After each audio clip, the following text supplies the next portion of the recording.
Yeah, they want to see Tahiti, not me. Yeah, pretty much. So, okay, let's see here.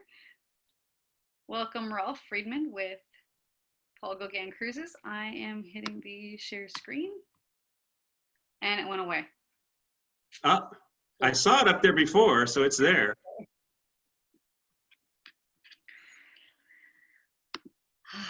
I love technology. I just had it. I saw it. I'm hitting share screen here too, so. Okay, let me try this again. There we go.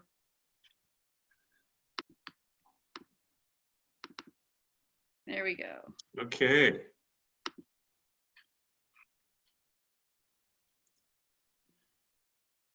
So Monique, do you want to advance the slides then for them? Yeah, I'll have to advance them since it's on mine. Not sure why it's got the whole, there we go. Let's try that. Okay. Ready to roll? Yes, we are. You ready when you are? Okay. This is basically the only cruise line, the one that I work for, Paul Gauguin Cruises, that does what we do. There's so many different cruise lines out there, as you're aware, especially if you love to cruise. All of them different in their own ways. Some of them, you know, huge ships over 6,000, others small ships, everything in between. This is a little outdated, but we are considered a mid-size ocean cruise line, but we're really a small ship cruise line. And we do only French Polynesia, Tahiti, Fiji, Tonga, Bali on occasion, but really the Society Islands, Marquesas, Tuamotus, all of the South Pacific Rim destinations that are some of the most beautiful places on earth. I think Tahiti, personally, I'm biased, but I think it's the most beautiful natural setting I've ever seen. It's just incredibly beautiful, breathtakingly so, mesmerizing. But Monique, feel free to chime in if you have some things to say as well, because you've experienced this. But this map is really relevant. First off, let me say, just today, I was explaining to Monique, just this morning, it was announced that we are resuming post-COVID closure sailings in July. So we're going to be opening to the general public, international travel again, Americans and so forth, in August to sail the South Pacific once again. So we're really excited about that. And it's been, you know, a few months, but we're opening up there sooner than a lot of other cruise lines are going to be back in operation. So we're really excited and taking incredibly strict precautions and so forth on everything we do. But the thing that is a misconception about Tahiti, because so many people have never been there before, is that it is the ends of the earth, that it'll take forever to get there. It's so far away. So people kind of put it on a list and say, I want to go. Everybody dreams about Tahiti, but someday, because it's so far away, we'll get there someday. It's really no further in terms of distance in some ways than Honolulu and Hawaii are. It's the same time zone. It's just directly south of Honolulu. It's further deeper into the South Pacific, so that's why it takes longer to get there. But Hawaii is a 5-hour flight from the West Coast. Tahiti is an 8-hour flight from the West Coast. So it really is not a significant difference in terms of getting there. But the main thing that you will see when you get to Tahiti is it's very dissimilar than Hawaii. They're both beautiful tropical locations, but more people visit the Hawaiian Islands in 1 week than visit the islands of French Polynesia and Tahiti in 1 year. So it's very much undervisited. And that's why there's no Waikiki or anything like that. Think about the South Pacific, Tahiti. Pardon? It is absolutely just dreamy. You can't even imagine it until you've experienced it. Exactly. I mean, you'll be on beaches where there's no one else there, which you don't find in Hawaii. That's a huge difference. If you want 3 a.m. nightlife and a party scene, Waikiki is going to be your place. Tahiti's not, but Tahiti's never boring. It's absolutely enchanting. The thing about the destination, though, is because it is a long way away from anything, it's about as far as you can get from a landmass as there is in the world, because it's smack dab in the middle of the South Pacific between the 4 continents of North America, South America, Australia, and Asia. As a result, it's very expensive, and we are all inclusive. So what you pay up front has everything included when you get on board. The air is included in the package price from Los Angeles, sometimes San Francisco as well. All your cocktails, wines, spirits, all your meals, 3 different dining venues, exceptional service, mini bar in every stateroom, all your gratuities. So it's a great, great value because you're not paying a la carte pricing for each and every meal you have. It's all included in the price point ahead of time. And the food is absolutely amazing. It's not your run-of-the-mill cruise, you know, low-end cruise. It was delicious. I didn't have a bad meal the whole entire 11 days that we were on the ship. Very well prepared. Because it's a small ship, there's only 332 capacity. We can be very, very focused on personalized dining. We have all kinds of different varieties of things. The 3 dining venues are all distinct in what they offer. One is more of a French dining venue, one is more of a continental cuisine, and the other is more of a mixed kind of fusion menu of the South Pacific, Asia, and that part of the world too. So they're all distinctly wonderful, and the staff will knock your socks off. They are really the secret sauce of what makes this incredible experience come alive. Very personalized.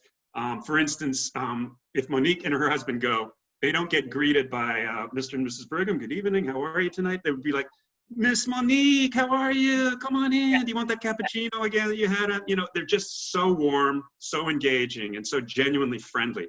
With and we me, also it was have the creme brulee every night. I didn't even have to order it. They just brought it. right. No, they're very instinctive. They just know how to interrelate. They have a lot of emotional intelligence, I call it. Just really friendly, warm. And they love what they do because they're sailing in paradise. I mean, it's a pretty nice gig. You know, they work hard, but it's a reward to be down there and spend the time in that kind of an environment. And they're very well taken care of on board. And we also have, if you look in the upper part of the screen there, what I love about it is we have about half a dozen young ladies and a couple of young men that are part of the staff and crew called Les Gauguin or Les Gauguin, depending on gender. And they're part of our staff. They're like ambassadors of the culture, of the French Polynesian culture. And they're so lovely, warm. You'll hear music constantly with the ukuleles and the dance and the cultural shows that they'll put on. And they'll host embarkation, disembarkation, shore excursions, things of that nature, and just be part of the staff. And really, that culture is such a warm and embracing culture. They'll make you feel a part of it instantly once you board the ship. Very genuine, very, very warm. And as I mentioned before, these are some of the distinctions. 332 guests, which is a very nice size. You have enough in terms of space, venues on board, dining, bar areas, a beautiful pool area on the high deck, things of that nature, elevator connecting all the different decks. All ocean view accommodations, there's no inside categories, but 70% of the accommodations have verandas or balconies. So that's a huge capacity for a ship to have, especially for one that was built a few years ago. 1 to 1.5 crew to guest. So for 332 guests, we have 220 staff and crew. And this beautiful onboard water sports marina. But the most important thing actually about this shot that you're looking at is how close and personal the ship can get to these islands, because it has a very shallow draft because it was built for this destination specifically. She doesn't go anywhere else like Alaska, the Panama Canal. So here in the South Pacific, this is the only destination she sails in. So with that shallow draft, we can get so much tighter into the islands. And I mentioned some other cruise lines, Monique, you're well aware, very good ones that go through there, but they can't get anywhere close to those islands and inside the reef at Bora Bora, things of that nature that we can do. Now, in the interest of time, I can't really show you all the different categories. This is more of the mid category, which is wonderful. Category C and D, balcony, veranda. You can see it's got a flat screen TV, the stock minibar that I mentioned before, beautiful veranda with a full, picture window and everything, sliding doors. So you can get those trade winds and those breezes coming in. 24-hour room service, so you can have your breakfast in here and your coffee, have a cocktail later. Meal if it's in between lunch and dinner and you hadn't had anything. So excellent, excellent accommodations and beautifully designed. They're not over the top, they're not bold colors, but very beautiful and reflecting the islands. Very comfortable. They are extremely comfortable, very well laid out. This is our main itinerary that everything is built off of. We have different destinations, as I mentioned, that we visit, the Tuamotus, the Marquesas, the Cook Islands, so forth. But everything basically fits off of this foundation 7-night itinerary and then gets extended to longer itineraries if we are scheduled for those. But you fly in to Papeete, which is the capital of Tahiti. That's kind of like the Manhattan of Tahiti, for lack of a better term. That's the only place that has lights, traffic lights, anything of that kind. But you don't spend a lot of time there unless you do a pre or a post cruise. Even though Tahiti is a beautiful island in of itself, that's where you board the ship. And then from day one, you'll sail around what are called the Society Islands, and you can see them on the screen there, including the two that are the most popular, the ones that people want to spend the most time in. So we spend 2 full days of that 7-night itinerary in Bora Bora with an overnight, and 2 full nights on the island of Moorea with an overnight as well. So you start day 1 in Papeete, but then you go to Huahine, beautiful garden island, which is one of the most lush tropical ones of all the islands in the South Pacific. It was my favorite. It's a beautiful little island. A lot of people really like it because it doesn't have the celebrated kind of tourist destination vibe of Bora Bora, even though Bora Bora is absolutely phenomenally beautiful, or Moorea, which is actually a beautiful, beautiful island as well, but it's much larger than Bora Bora. But they're more heavily touristed, if you want to use a term like that, because nothing down there is heavily touristed. But as Monique said, Huahine is very, very spare in terms of numbers of visitors, and it just has that real South Pacific, deep South Pacific, non-touristic ambiance. And then we go to Taha, which is where about 2/3 of the vanilla that comes from the islands of Tahiti is produced. And we have a beautiful day on a motu there, which is included in the price point with a barbecue. It's a kind of a Tahitian version of a luau with, you know, music and dance, and the water clarity, the beauty of the islands in terms of that, because they're surrounded by these coral reefs, is what will really take your breath away. Compared to Hawaii or compared to anywhere else I've ever been, the color of that electric blue in the water is really shockingly vivid, and it really makes these islands. Pardon? The snorkeling there was great. We had some Yeah, fun there. there's nothing like it. That's why we have the water sports platform and the water sports marina off the back of the ship, is to take advantage of that with the scuba, the snorkeling, kayaking, stand-up paddleboarding, so forth. So speaking of Taha. You have a bartender in the water. Yes, exactly. That bar that you see in the lower right is floating in the water off of the island of Taha, this little Motu Mahana that we call it. And as you can see with the beach chairs and the umbrellas, we set up this beautiful barbecue on the beach for a full day or a half day, however long you'd like to stay. And you come off, and you can see the rays there, very nice, gentle, playful rays. You get off the ship, or the tender that takes you from the ship to the island. And then you can spend as long as you care to out there. Drink your, Mai Tais out in the water. You can canoe out to there, kayak out to there. But it's a beautiful day, and people mix, mingle, get to know one another that are on the ship that week. It's a really good way for people to share some time together and have a great experience. And it is included. You don't pay additional. It's not a shore excursion. Then when we get to Bora Bora, we spend 2 full nights there. This island, when I talk about that blue that Monique and I were talking about, it's there in that upper side. It's just incredible. I've never seen water like that before. And there's an excursion that I always take agents on, advisors, when I ever host them, to the top of the island of Bora Bora in the background, which is called Mount Otumanu, that iconic peak. And you can barely see the ship kind of tucked into the reef area around there. But when you're looking down from the top of the island, top of Mount Otumanu, down at that water, it really literally makes your jaw drop. And then we do have a private beach right in front of you here that we take people to from Bora Bora on this private motu.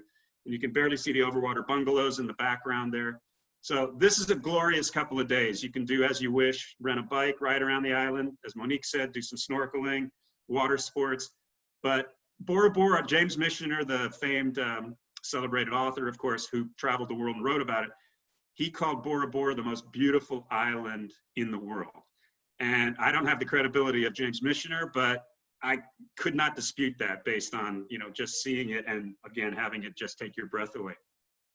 Then after Bora Bora, we go to the island of Moorea.